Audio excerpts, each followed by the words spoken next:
أعوذ بالله من الشيطان الرجيم. بسم الله الرحمن الرحيم. يا أيها الذين آمنوا اتقوا الله حق تقاته ولا تموتن إلا وأنتم مسلمون. يا أيها الناس اتقوا ربكم الذي خلقكم من نفس واحدة وخلق منها زوجها وبث منهما رجالا كثيرا ونساء واتقوا الله الذي تساءلون به والأرحام إن الله كان عليكم رقيبا. يا أيها الذين آمنوا اتقوا الله وقولوا قولا سديدا يصلح لكم أعمالكم ويغفر لكم ذنوبكم ومن يطع الله ورسوله فقد فاز فوزا عظيما. وقال تعالى في مقام آخر منيبين إليه واتقوه وأقيموا الصلاة ولا تكونوا من المشركين. وقال صلى الله عليه وسلم صلوا كما رأيتموني أصلي. رواه البخاري. محترم حاضرین جمعہ، بزرگوں، بھائیوں، نوجوان ساتھیوں، پیارے بچوں اور میری آواز سننے والی پردہ نشین ماں اور بہن، اللہ رب العالمین نے ہم مسلمانوں کو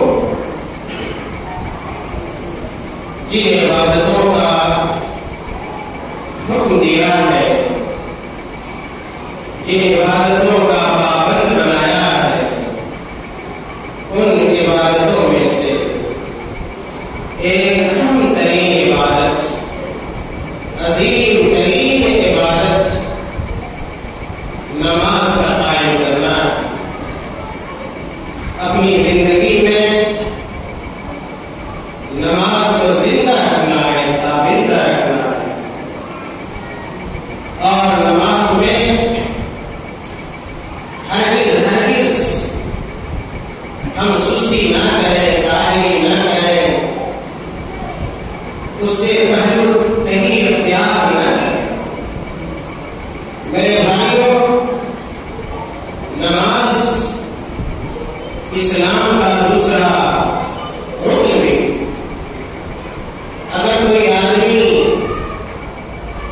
کلمہ توحید پڑھ لیتا ہے، لا الہ الا اللہ اور محمد رسول اللہ کا اقرار کر لیتا ہے، تو ایسے شخص کے لیے لازم ہو جاتا ہے، ضروری ہو جاتا ہے کہ وہ نماز پڑھے، نماز کو قائم رکھے۔ اور یہ بات بھی ہم اور آپ اپنے ذہن میں رکھیں کہ اس دنیا سے جانے کے بعد،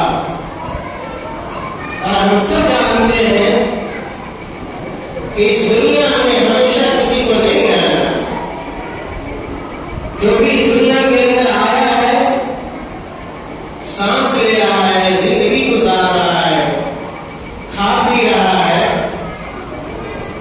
ایک ایسا بھی وقت آئے گا کہ اس کا رشتہ اس دنیا سے منقطع ہو جائے، ختم ہو جائے، اس کے جسم سے اس کی جان، اس کی روح اور اس کی سانس بند ہو جائے گی۔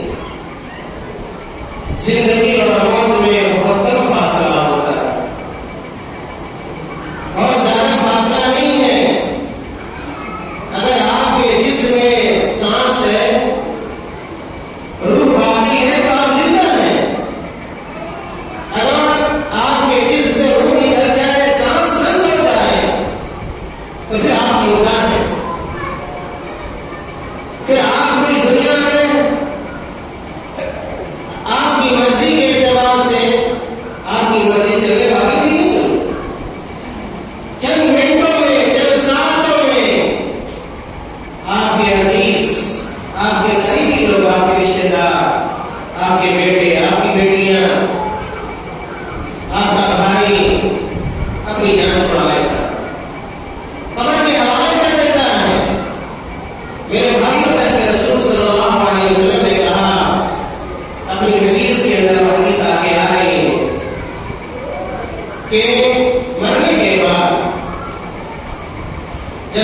انسان دور میں جاتا ہے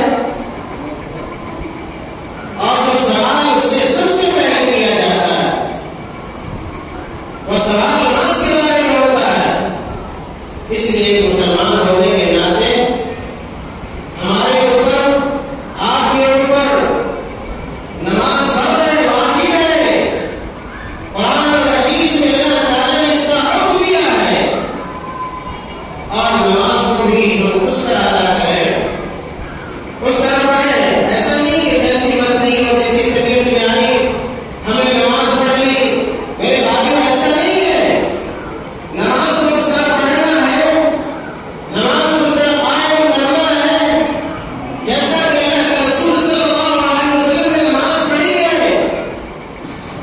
آپ صلی اللہ علیہ وسلم نے بڑے واضح انداز میں اس بات کا حکم عطا کیا کہ صلوا کما رأیتمونی اصلی. امام بخاری رحمۃ اللہ علیہ نے اس حدیث کو اپنی صحیح میں بیان کیا.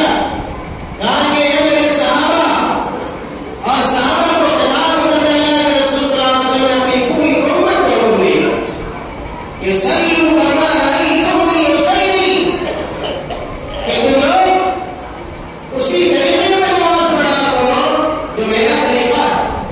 اگر آپ نبوی طریقے کے مطابق نماز پڑھتے ہیں تو آپ کی نماز ادا ہوگی، آپ کو پورا پورا اجر ثواب ملے گا. لیکن آپ نبوی طریقہ کو چھوڑ دیتے ہیں، سنت کے طریقے کو چھوڑ دیتے ہیں، رسول اللہ صلی اللہ علیہ وسلم کی سنت کو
کیجیے، مسجدوں میں آئیے اور باجماعت نماز ادا کیجیے۔ میرے بھائیوں، جس طرح نماز پڑھنا ضروری ہے اسی طرح میں نے کہا سنت کے مطابق پڑھنا ضروری ہے۔ نماز کی غلطیوں کو سمجھنا ضروری ہے۔ بہت سارے لوگ نماز پڑھتے ہیں اور سنت کے مطابق نہیں پڑھتے، نماز کی غلطیوں میں واقع ہو جاتے ہیں۔ اس لیے اس چیز کو یقینی بنائیے کہ آپ نماز پڑھیں تو سنت کے مطابق پڑھیں اور نماز کے معاملے میں غلطیوں کا ارتکاب نہ کریں۔ بہت ساری غلطیاں ہیں جو نماز کے معاملے میں ارتکاب کی جاتی ہے۔ میرے بھائیوں، جو غلطیاں انجام دی جاتی ہیں، بعض لوگ بھی یا تو جاہل ہوتے ہیں، ان پڑھ ہوتے ہیں اور ان کے پاس علم نہیں ہوتا، یا کبھی بے شعوری میں غلطی کر جاتے ہیں۔ میرے بھائیوں، ہر طریقے سے ہمیں اپنی نماز کی حفاظت کرنی چاہیے اور نماز کو قرآن اور حدیث کے مطابق پڑھنا چاہیے۔ مثال کے طور پہ بہت سارے لوگ نماز میں رکوع کرتے ہیں، سجدہ کرتے ہیں، لیکن اپنی کمر کو، اپنی پیٹھ کو سیدھی نہیں رکھتے، اپنی پیٹھ کو سیدھی نہیں رکھتے۔ کسی صاحب کی پیٹھ ایسے ہوتی ہے، سر اوپر ہوتا ہے، سر نیچے ہوتا ہے، یا جو پیٹھ ہموار ہونی چاہیے، اعتدال اس کے اندر ہونا چاہیے، بالکل سیدھی پیٹھ ہونی چاہیے کہ پانی میں رکھ دیا جائے تو پانی کیا ہے لگے۔ آگے دیکھیے گا رکوع میں جائیں گے، سر کیا ہے اوپر ہوگا، بہت سارے لوگ کا سر کیا ہے نیچے ہوتا ہے۔ یہ سنت کا طریقہ نہیں۔ ہم رکوع میں جائیں، ہماری پیٹھ کا معتدل سیدھی ہو اور سر بالکل اس کے برابر ہو۔ میرے بھائیوں، اللہ کے رسول صلی اللہ علیہ وسلم نے ارشاد فرمایا، ابن ابی زائدہ الانصاری رضی اللہ تعالیٰ عنہ کہتے ہیں، قال رسول اللہ صلی اللہ علیہ وسلم، کہ اللہ کے رسول صلی اللہ علیہ وسلم نے ارشاد فرمایا، لا تجزئ صلاۃ لأحد لا يقيم فيها ظهره۔ اس آدمی کی نماز مجھ سے نہیں ہوتی، مکمل نہیں ہوتی، پوری نہیں ہوتی جو آدمی رکوع اور سجدے میں اپنی پیٹھ کو برابر نہیں رکھتا۔ اگر آپ رکوع کریں، سجدے میں جائیں اور آپ کی پیٹھ درست نہ ہو، سیدھی نہ ہو، تو یاد رکھیے کہ آپ کی نماز مکمل نہیں ہوتی ہے، ناتمام ہوتی ہے، ادھوری ہوتی ہے۔ امام احمد رحمۃ اللہ علیہ نے اس حدیث کو اپنی مسند کے اندر بیان کیا۔ اسی طرح عبداللہ بن ابی قتادہ اپنے والد سے روایت کرتے ہیں کہ قال